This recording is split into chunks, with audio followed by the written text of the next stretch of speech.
kaasi waxa uu ahaa madaxweynaha Puntland oo ka hadlayay shir jaraa'id oo ku qabtay magaalada Garowe xiisada ka taagan gobolka Sool. isku horimaad u dhaxeeya ciidamo ka tirsan kuwa dawladda Soomaaliya ee gobolka Hiiraan ee magaalada Beledweyne iyo kooxo burcada ayaa la sheegay in rasaasina ay ku dhexmartay magaalada Beledweyne. wariyaha telefishinka RTN ee Beledweyne Cabduqaadir Nadaara ayaa ka waramaya.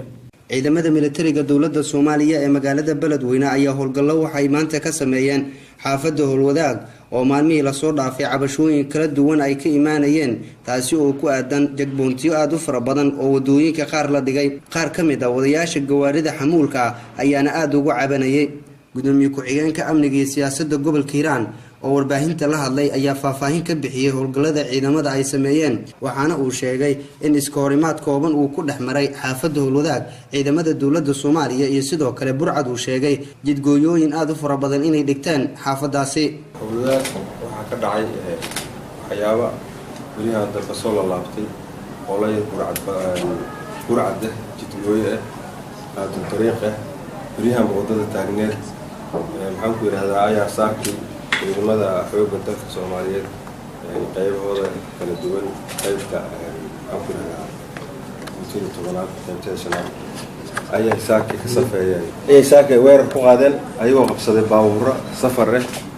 oo wadada magaalada ka soo galay dhanka galbeedka kuwaas oo ay isku dayeen inay magaalada ay wadada ka leexiyaan ka weeciyaan ay meel geystaan oo ay baartaan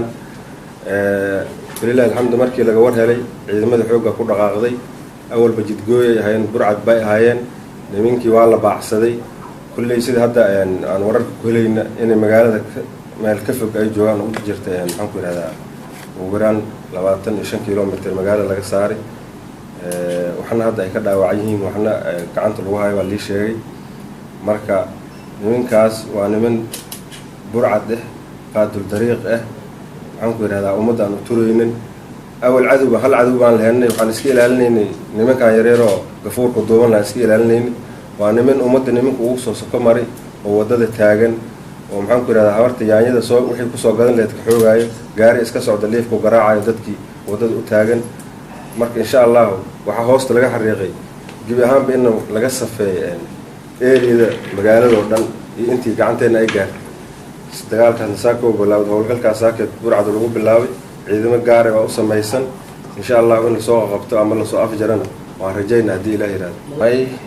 waa ciidankanaga wax soo gaaray haba yaraatee ma jirto xagtan hal nin oo shacab ah oo magaalada dhex socday oo lii sheegay inuu nin jaamacad waardiye oo ahay ayaa xabad weeftay ku dhacday sida hadda lii soo sheegayo isbitaalka u jiifaa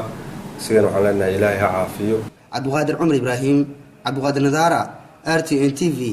Beledweyne.